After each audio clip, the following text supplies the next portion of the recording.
Mga kapuso natin at tayo po ay magpapaalala uli dahil sa ating panahon na ganito. Ayan, minsan ay umuambon-ambon, makulimlim at minsan naman ay maalinsangan.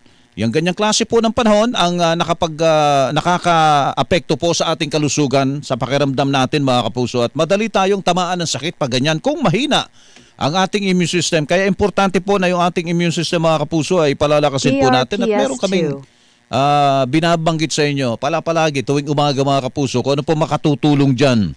Ito na po yun, no? Immunomax Food Supplement mga kapuso.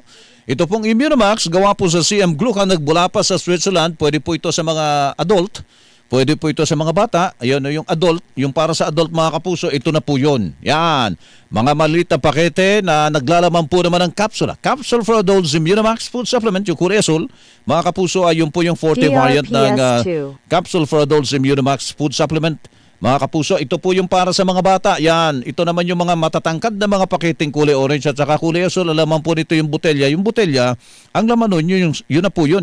Yung Syrup for Kids. Yan, Syrup for Kids. Yung 40 variant, ito yung nakasilid dito sa kulay asul na ito. 40 variant, Syrup for Kids Immunomax Food Supplement. Mula po sa aming studio, kahit nasan pa kayo sa mga sandali ito mga kapuso, yan po ang magandang balitang hatid po sa inyo ng Immunomax. At ang mahalagang paalala po, ang Immunomax at Immunomax Forte hindi po gamot at hindi dapat gamiting panggamot sa anumang uri ng sakit.